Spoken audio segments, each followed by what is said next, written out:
Dis opstanding Sondag. Die seun van die mens, Jesus Christus, leef. Wat anderste is daar waaraan mense kan vashou? Hoe elendig is die wêreld wat vashou aan dooie leiers wat in 'n graf iewers te lê? En hoe bevoorreg is ons om te kan weet dat ons God leef. Hy het opgestaan. Hy sit aan die regterhand van God. En hy is ons middelaar, hy staan tussen ons en God en hy is konstant besig om in te tree vir ons. Julle weet, dit is wat ons dit is wat ons uniek maak van alle ander gelowe. Daar's nie een ander geloof wat kan getuig dat hulle redder, hulle Mohammed of hulle Boeddha of wat ook al het gesterf en opgestaan nie. Daar's nie een ander een nie. Dis wat ons lewenskrag gee. Dis wat ons anders maak.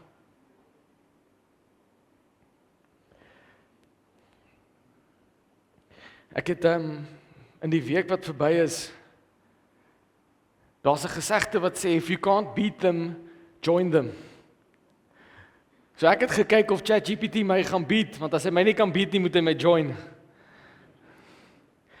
Ek het hom gevra, sê vir my eerlikwaar, sonder enige agtergrond, sonder enige my opinies of wat ook al, jou persoonlike opinie, as jy een geloof moes kies, om deel van te raak, wat sou jy kies?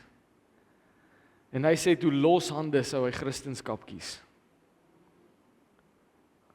Hy sê nie net vir die feit dat hulle die liggaam, hulle volgelinge, nie net maak hulle 'n werklike verskil nie, nie net maak hulle 'n goeie verskil nie, nie net is hulle 'n selflose verskil nie. Hy sê, maar dis die enigste geloof wat kan getuig dat God leef. Hy sê, dis die enigste geloof waar daar getuig is buite die Bybel. Geskiedkundige skrywers, ongelowiges van die dag, wat saam getuig dat Jesus was nie in die graf nie. Hy was nie daar toe hulle gaan kyk het nie. En niemand weet waar hy is nie. En al wat die disippels oor en oor sê, is hy leef. Kan ons vanoggend die voorreg besef wat ons in sit? Nou al 4 evangelies teken vir ons die gebeure op van daardie dag, toe die vroue ontdek dat Jesus se graf leeg is. Nou, ek wil net gou hierdie by julle so langs los, by julle laat prikkel, by julle laat kook, smeel. Weet julle waar was die mans gewees, toe die vrouens die moed by mekaar geskraap het om graf toe te gaan? Hulle was bang, gesit en wegkruip. Wou nie uit die huis uit gaan nie. Die vrouens skraap die moed by mekaar om te sê, man, ons het soveel liefde gehad vir hom. Ons het soveel eerbiedigheid gehad vir hom, dat ons moet gaan. So mans, moenie jou vrou minag nie. Ek moes al hoeveel keer vir my vrou sê, ek is okay, wees kalm, ons hoef nie te beklei nie. Raak rustig. Hulle is vuur en vlam. Vuur en vlam. Ons as man sukkel soms 'n bietjie. Nou die teksgedeelte vandag spesifiek waar ek met julle wil gesels is Markus 16. En ons gaan bietjie anders te kyk na die woord van God. Ons gaan die teks toelaat om te preek. Amen.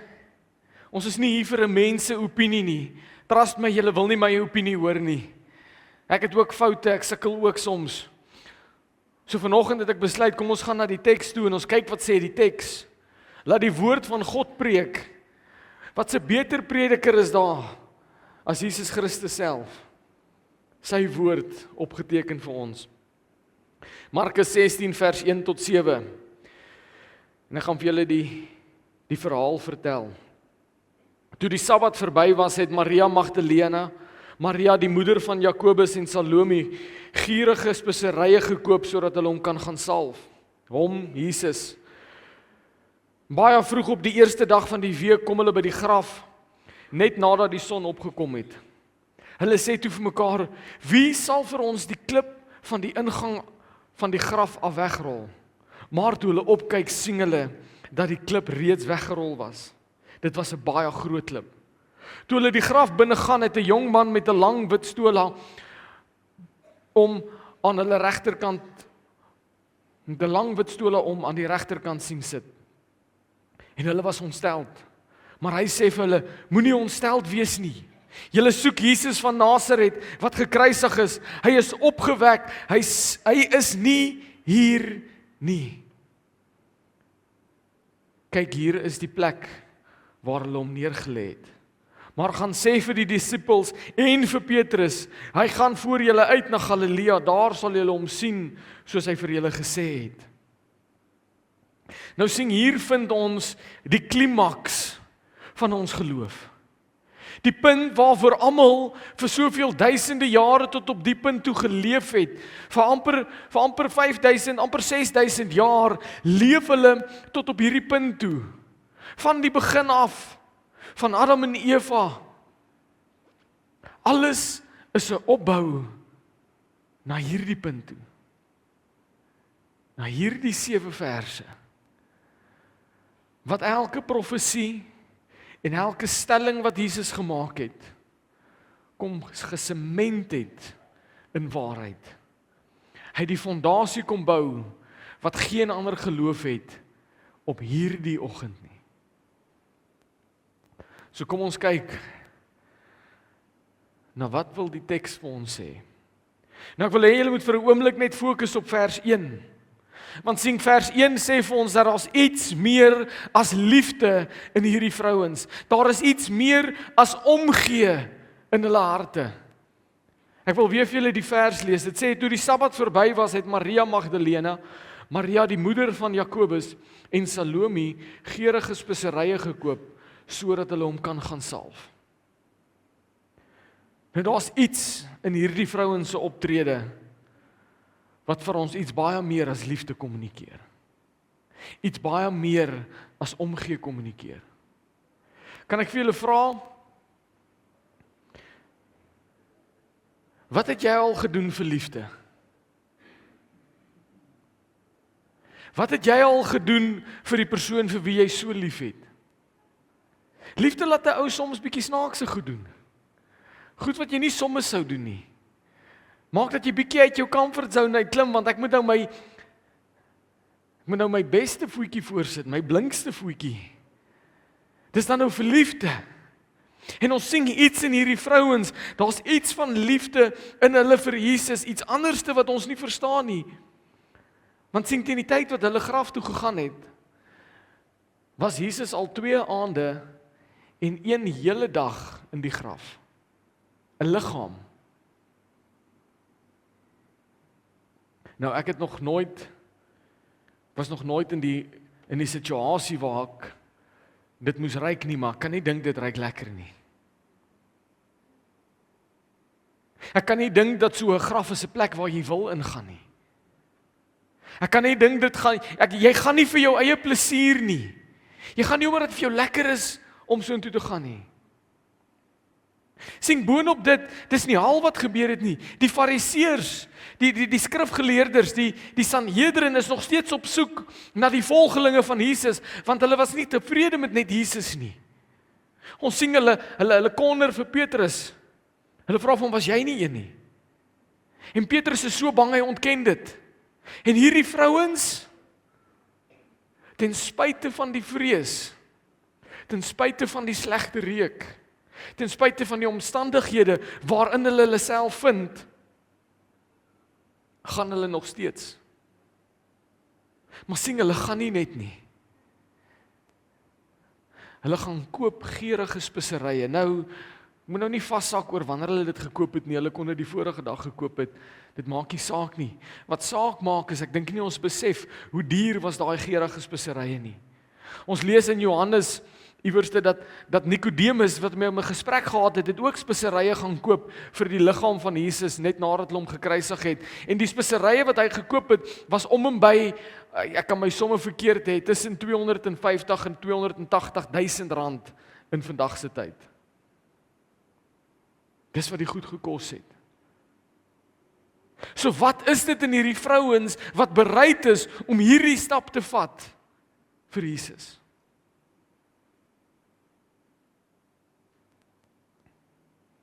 Sien, hierdie vrouens was nie net lief vir hom nie. Hulle het nie net omgegee nie.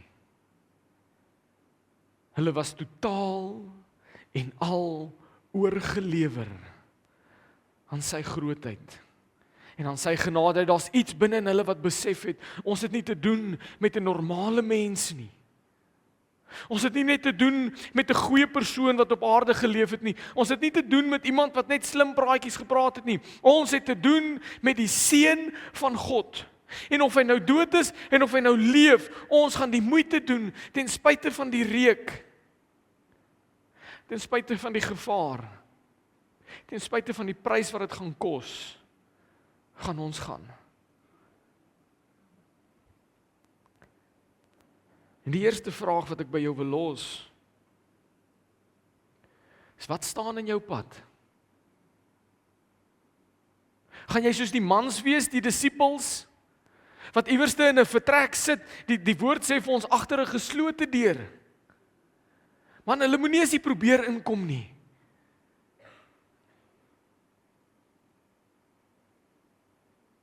Gaan daar iewerste 'n rede in jou pad staan vanoggend,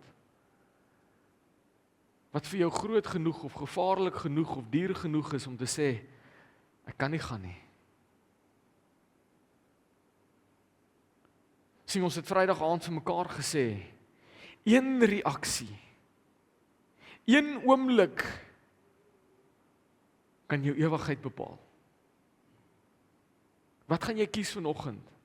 Gaan jy soos die vrouens kies om te sê, ek gaan, ongeag die reuk, ongeag die prys, ongeag wat mense dink, ongeag wat dit my kos, ek gaan na Jesus toe gaan. Ek weet nie wat gaan ek kry nie. Ek weet nie hoe gaan dit lyk as ek daar kom nie, maar ek weet dat hy is die kind van God, die seun van God. En ek gaan. Sien wat ons sien by hierdie vrouens, is dat jy gaan meer as net liefde moet hê. Bring ons by die volgende vers. Vers 2 sê, baie vroeg op die eerste dag van die week, kom hulle by die graf, net nadat die son opgekom het. Nou, julle ken nou die situasie van die vrouens. Julle weet waar hulle was. Julle weet dat dit 10 nie lekker geryk het in die graf nie, en dat hulle in gevaar was, en dat het hulle baie duur gekos het. En ons sien later, en ons gaan nou dit bespreek in hulle woorde, ons sien dat hulle gemoed nie op 'n baie goeie plek was nie. Hulle het nie gegaan met blydskap en vreugde in hulle harte nie, hulle was maar redelik bedroef gewees. Dit was nie vir hulle maklik om te gaan nie. So hoekom staan hulle vroeg op? Hoekom doen hulle die moeite? Wat is daaraan om vas te hou? Die een wat gesê het, hy gaan ons kom red, die een wat gesê het, hy gaan ons kom verlos, lê nou dood in 'n graf, wat is daar wat my uit die bed uittrek?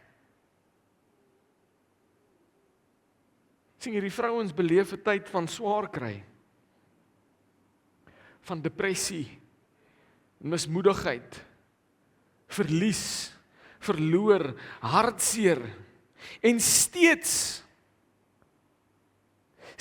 doen hulle die moeite om vroeg op te staan. Steeds koop hulle die tyd uit en sê, ten spyte van wat ek wil hê, ten spyte van die feit dat ek dink, hier is nou maar die een oggend wat ek voel, ek kan nou maar 'n bietjie lag gaan slaap. Maar die Here weet wat is my situasie, hy weet ek gaan nie nou vanoggend kerk toe gaan nie. Die Here weet wat is my situasie, ek wil nie vanaand my woord lees of bid nie, hy moet nou maar net verstaan. Die vrouens het al die rede gehad om nie te gaan nie. Hulle voel niks nie. Het jy al op daai plek gekom? Jy al op die plek gekom waar jy nie eens meer hartseer is nie.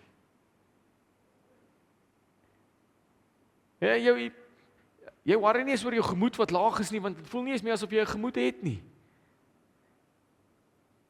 Voel soos 'n leë gat net hier binne in jou bors. Voel niks meer nie. Wat is daar om aan vas te hou? Vrouens voel niks nie. Maar hulle gaan nog steeds. En weet jy wat is die wonderwerk bo alle wonderwerke? Hulle het toe nog nie eens geweet hy het opgestaan nie. Hoeveel te meer het ek en jy nie rede om te sê, ek gaan opstaan want die Here leef.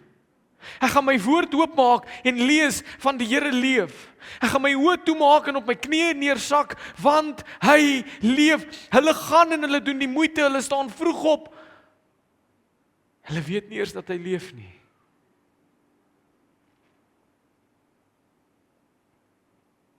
Ek wil weer die vraag by jou los vanoggend. Wat is jy bereid om te doen?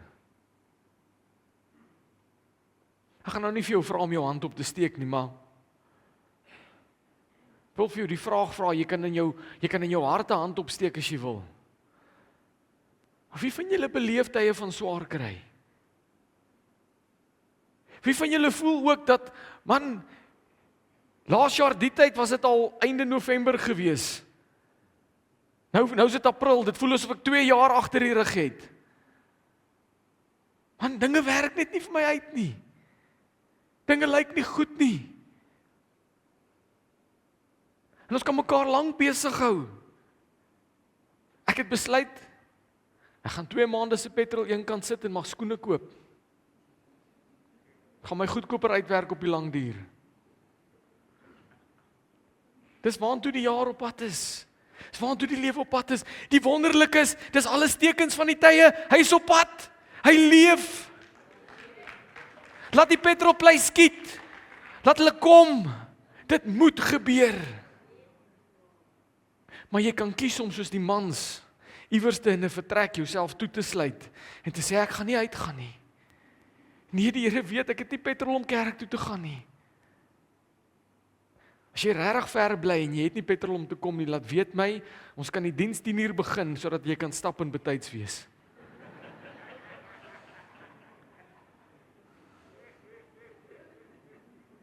Daar staan niks in jou pad vanoggend nie.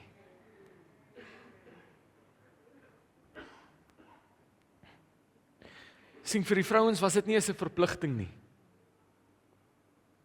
Nêrens het Jesus vir hulle 'n opdrag gegee en gesê, onthou as ek doodgaan, dat julle moet my liggaam kom salf nie. Hy het nêrens vir hulle gesê om dit te doen nie.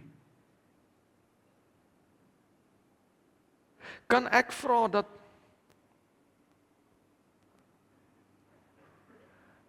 dat ons ophou 'n kerk sal wees wat wag totdat daar vir ons 'n opdrag gegee word? Weet jy, daar's enkele opdragte, enkele situasies wat ons vind in die woord van God, waaroor jy nie eens hoef te bid nie. Wonder jy of jy iemand na die Here toe moet lei? Jy hoef nie 3 dae te vas en te bid daaroor nie. Die Here sê, gaan dan heen en maak disippels van die nasies.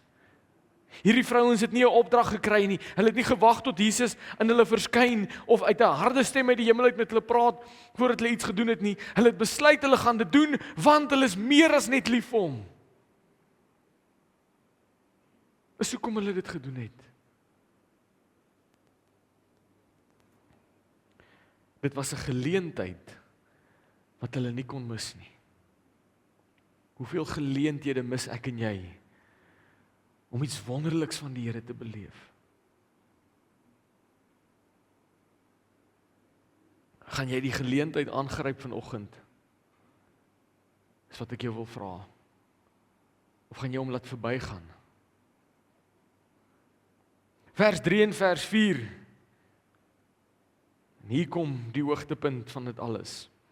Hulle sê toe vir mekaar, wie sal vir ons die klip van die ingang van die graf wegrol?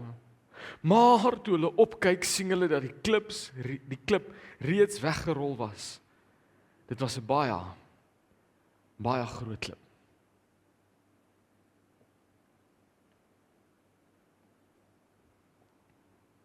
Daar's 'n unieke situasie wat as jy dit al beleef het, en eerlikwaar my hart is dat jy dit nog nie beleef het nie en nooit sal beleef nie. Maar daar's 'n gevoel wat jou spoed breek soveel soos wat niks anders te kan nie. So as jy jou kant bring en jy doen jou beste, en wanneer jy daar kom is om maar net 'n klip in die pad. Wanneer dit voel goed buite jou beheer is besig om jou te stop. Wat sien ongeag die vrouens se liefde, ongeag die feit dat hulle bereid was om die moeite te doen, ongeag die feit dat hulle die dierprys betaal het, ongeag alles wat hulle gedoen het, die moeite, alles wat hulle bereid was om te doen, was daar geen probleem buite hulle beheer. Nou ek wil vir julle 'n prentjie skep van hierdie klip. Man, ek wens ek het nou 'n groot klip gehad. Maar hierdie was 'n groot klip. Regtig groot. En wat hulle sou doen, is hulle sou 'n klein gat in die grond grou. Sodat wanneer hulle die klip inrol, dat hy in die gat gaan sit. So het die prentjie saam met my om die klip daarin te kry. Dis nie moeilik nie. Jy moet hom net aan die rol kry. Om hom daar uit te kry. Jy al vasgesit? Jou wiel? Is baie maklik om hom daar te kry. Om hom maar uit te haal. Dis 'n groot klip. 'n Groot probleem. Die klip staan in die pad tussen hulle en Jesus. Die klip staan in die pad tussen hulle en hulle geliefde. Die klip staan in die pad tussen hulle en hulle koning. Kom ons bring dit bietjie nader huis toe. Hierdie klip staan in jou pad tussen jou en Jesus Christus. Hierdie klip staan in die pad tussen jou en jou verlossing. Hierdie klip staan in die pad tussen jou en om waarlik vry te wees. Weet julle wat is hierdie klip?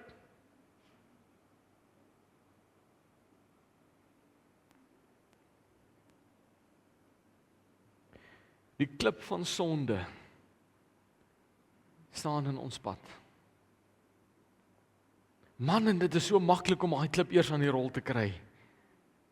Dit is so maklik om daai klip in daai gat te kry. Dit voel amper nie asof ek moeite hoef in te sit nie. Ek kan net en daar sê. Maar om hom daar uit te kry. Om jouself uit die houvas van sonde uit te kry. Sien, dis gewoonlik die rede hoekom so baie mense so lank vat of nooit by Jesus uitkom nie.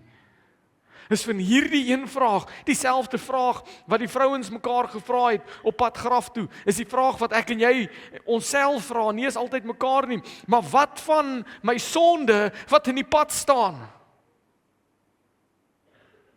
En dalk moet ek die vraag by jou los vanoggend. Wat van jou sonde wat in die pad staan?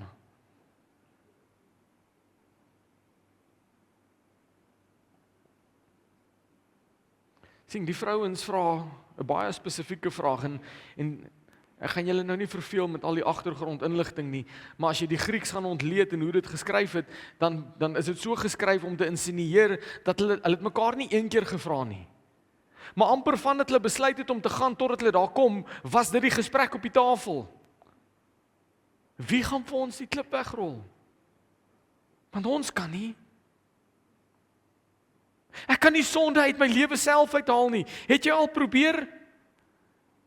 Het jy al probeer om self sonde uit jou lewe uit te haal?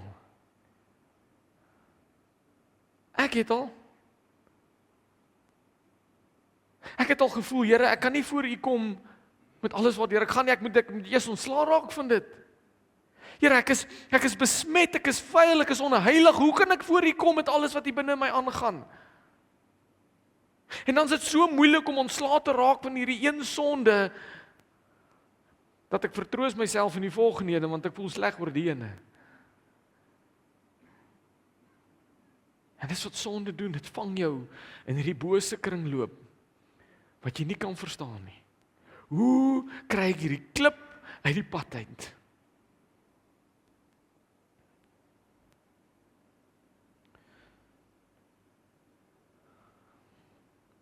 En dalk het jy dit al gehoor as ek dit gesê het en gaan dit vanoggend sê. Daar's een woordjie in die Bybel. Een woord in die woord van God wat as jy hom lees kan jy maar opgewonde raak. So R50 vraag, wat 'n woord is dit? Maar. Nie my tipe maar nie. Die ander maar. Want hoor wat sê die woord van God.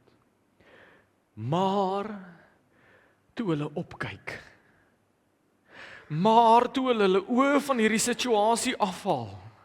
Maar toe hulle ophou vaskyk in hulle sonde, maar toe hulle ophou sien hoe ongeregtig hulle is, maar toe hulle ophou kyk en wat alles verkeerd is, maar toe hulle opkyk.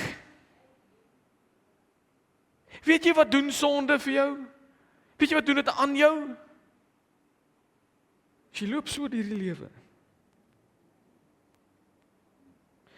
Van dit is skuldgevoel, van dit is skaam, van dit is net absolute mismoedigheid, maar dit maak dat jy net so deur die lewe gaan. En al wat ek sien is hier, is my huidige probleem. Die huidige verslawings waaraan ek vassit. Die huidige omstandighede wat my aftrek. Ek sien net alles wat verkeerd is. Solank soos wat hulle afgekyk het, sou hulle gekyk het vir die gat waar die klip was en die klip, en hulle sou nie geweet het wat aangaan nie. Hierwerste moet jy vanoggend, of in die week wat kom, maar ek hoop regtig dit is vanoggend, hierwerste moet jy jou kop optel. Kan ek jou babbel bars vanoggend? En dis dalk nie vir jou goeie nuus nie. Maar as jy dit gaan aanvaar, gaan jy vrykom. Jy op jou eie gaan nooit vrykom nie.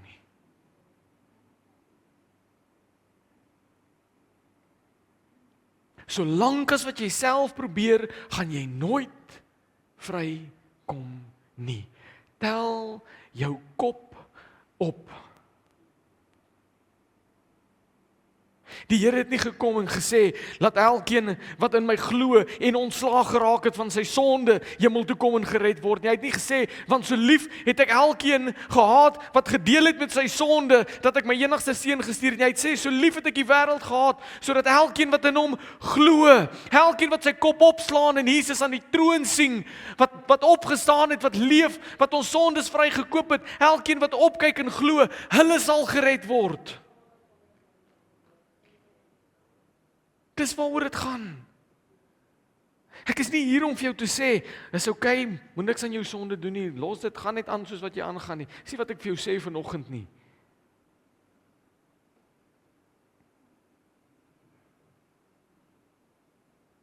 Om self aan jou sonde te werk, is soos wanneer jy vassit, wanneer jou wiel daar in die modder is, om die wieldop af te haal, die nuts te probeer losmaak, die kar op te tel en uit die wiel uit te skuif, en dan die spaarwiel te kry en op te sit en verder te ry, en nou maar die wiel net daar te los, want hy sit nou maar vas. Kan ons vanoggend net besef dat het maak nie sin om self aan jou sonde te werk nie. Kom in die woord van God uit. Bou 'n verhouding met Jesus Christus. Weet jy wat gaan gebeur? Soos wat jy groei in jou liefde vir hom, soos wat jy groei in jou verhouding met hom, gaan jy hierdie wonderlike ding ontwikkel. Hulle noem dit 'n siftingsproses. Skielik gaan ek na my lewe kyk, ek gaan vir myself in die spieël sien en ek gaan dink, jy kan nie aangaan met hierdie nie. Jy kan nie in sy teenwoordigheid aanhou vertoef en in die wêreld doen wat jy wil nie. Jy kan nie aan jou vashou in hierdie goed wat vir jou so lekker is en die Here se hart aanhou seermaak nie.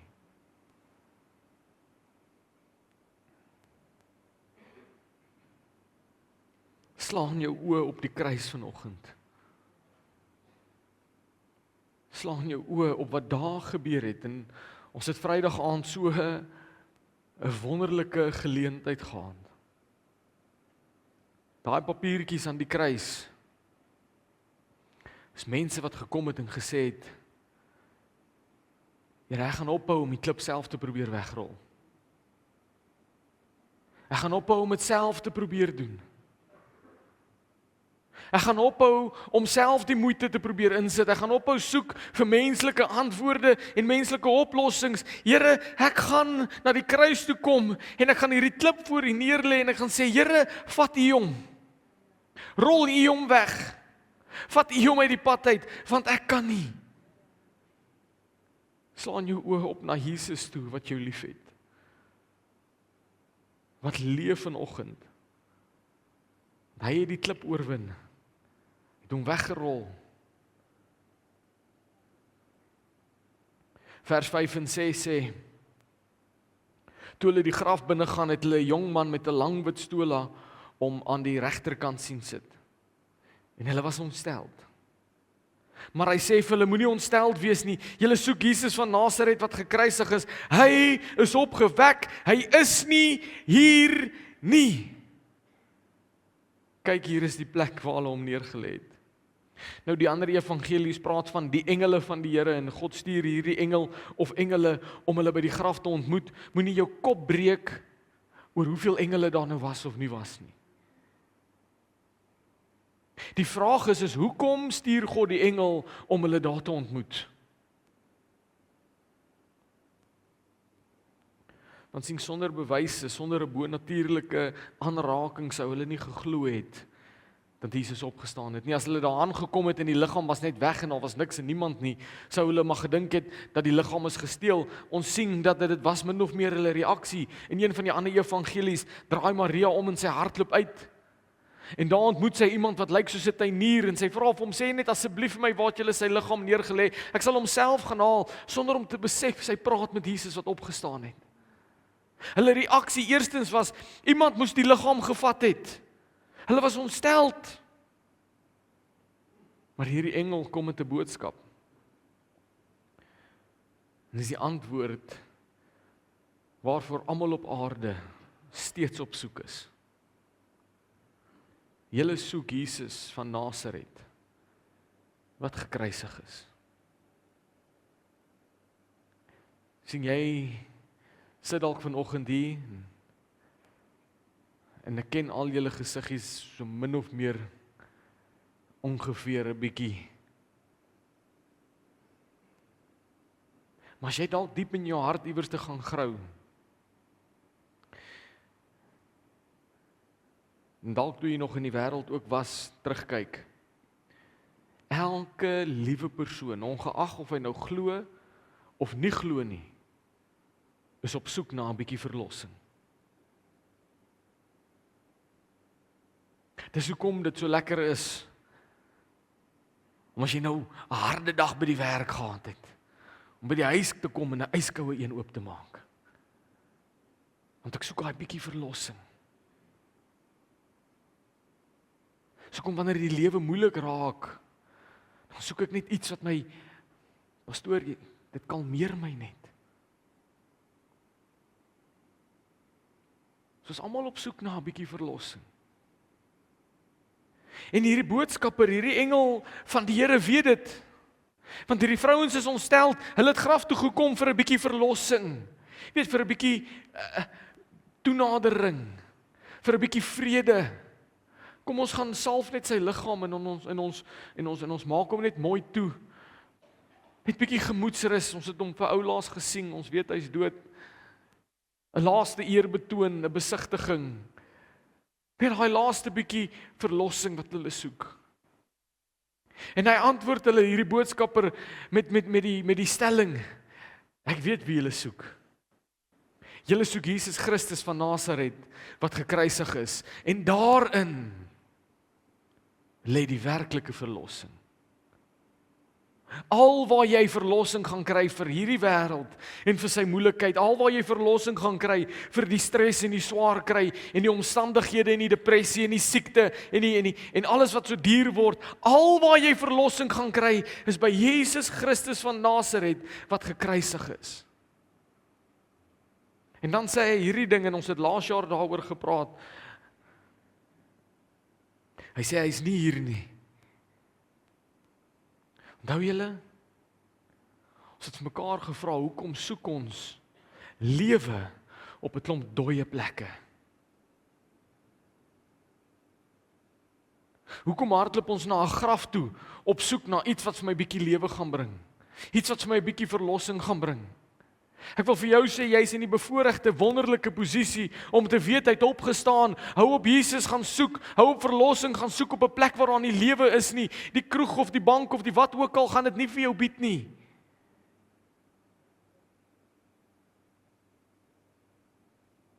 Gaan soek Jesus waar hy leef, aan die regterhand van God, in jou binnekamer. In die woord van God, dit is waar jy verlossing ontvang. Dit is waar jy vrykom van die goed wat jou rondjaag en jou wat swaar kry. Soek Jesus in die lewende woord. Hy leef nie meer in die graf nie. Dit is wat ons uniek maak, wat Christendom waaragtigheid gee. Hy leef. Vers 7, en as jou hart toe was, tot en met die oomblik toe wil ek vir jou vra, groot asseblief, doen introspeksie. Moet nou nie dink aan so en so moes hier gewees het om hierdie boodskap te hoor nie, of so en so as hulle nou net hier was. Weet jy wat, die Here werk met jou, en hy werk met daai persoon. En al sit jy net hier vanoggend en jy hoor wat is die Here se hart teenoor daai persoon, dan weet jy hoe om hom te hanteer. Vers 7 is vir ons baie interessant en ek dink is een van daai verse wat ons net verbylees en dink maar hoekom? Wat gaan hier aan? Hy sê, maar gaan sê vir sy disippels en vir Petrus.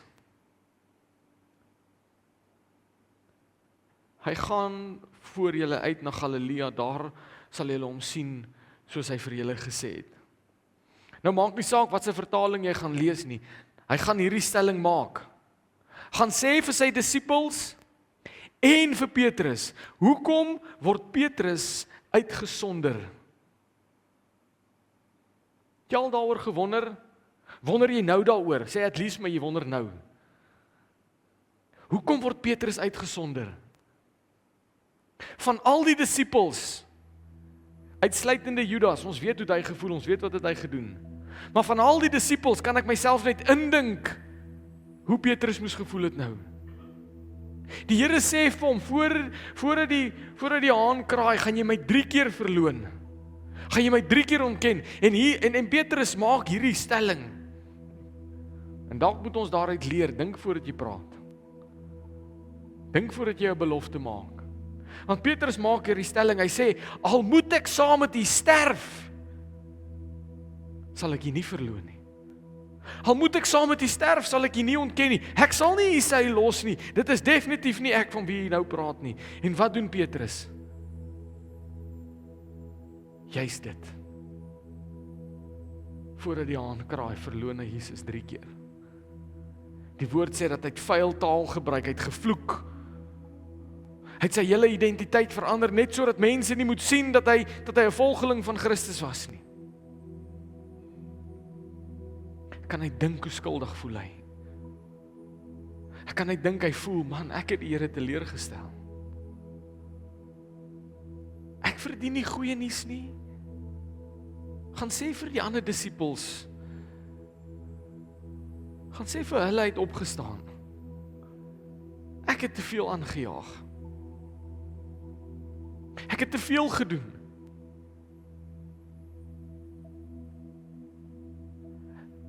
Ek was te ver in my lewe. Ek het die Here 3 keer ontken. En dalk sit jy hier vanoggend en jy weet in jou hart iewers het jy hom al ontken. En hierdie skuldgevoelens vreet jou op. Want ek het aangejaag, ek weet dit ek het aangejaag. Niemand hoef my te sê nie. Ek sal sommer self wegbly. Moenie worry nie.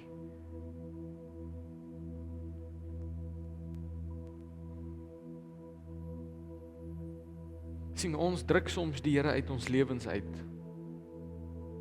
Want ek voel skuldig. Maar die wonderlik is, hy los ons nooit nie. Sien, ons loop dalk weg van hom af. Want ek verdien nie om in sy teenwoordigheid te wees nie. Maar weet jy wat? Hy los nooit jou sy nie. Weet jy wat, ons gee dalk soms op? Here, hoe kan U my nog lief hê? Weet jy wat? Nie jou naam uitgevee voordat hy in die kruis gaan hang het nie. Jy was nog steeds daar geskryf in die palm van God se hand. Jy was nog steeds een van die name waaraan hy gedink het. En die engel sê vir ons, gaan vertel vir Petrus ook. Dit is vir jou ook, vir Petrus wat aangejaag het, wat skuldig voel. Die goeie nuus was vir hom ook, vir jou wat aangejaag het en skuldig voel, en die Here verloon het, en verraai het, en dalk een kant toe gestoot het. Daar is dit vir jou ook. En weet jy wat is die wonderlik bo alle wonder?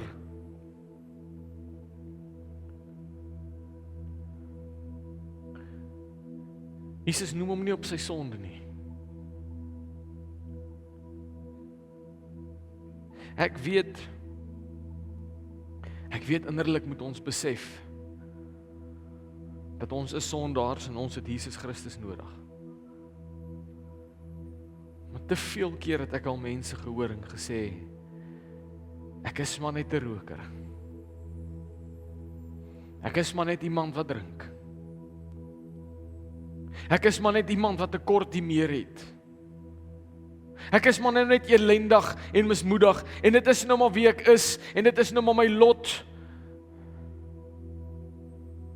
Jesus, die engel sê nie, dat die boodskap moet gaan sê vir daai een wat my verloon het, ook nie. Gaan sê vir daai een wat nog sonde het in sy lewe, dat ek het opgestaan. Gaan sê vir die een wat nog sukkel met verslawing, dat ek het opgestaan. Hy identifiseer jou nie aan jou sonde nie, hy identifiseer jou aan jou naam. Want sien, hy het jou lief. Ongeag wat jy gedoen het. Toe Petrus vir Jesus verloon, het dit nie Jesus se woorde verander, toe hy vir hom sê, Petrus, hierdie rots sal ek my kerk bou nie. Nie sy planne vir hom verander nie. Weet jy wat, jy kan weghardloop, maar jy gaan nooit vir God weg kan hardloop nie. Jy gaan jouself moeg en sat en simpel hardloop. Maar daar is nie 'n plek op hierdie aarde waar hy nie is nie. Daar is nie 'n hoekie donker genoeg waar hy jou nie gaan kry nie. Hy noem jou op jou naam. En sê die goeie nuus is vir jou ook.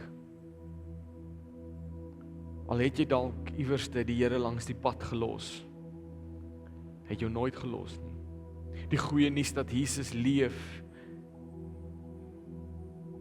en het die sondes van die wêreld vergewe is vandag vir elkeen van julle ook.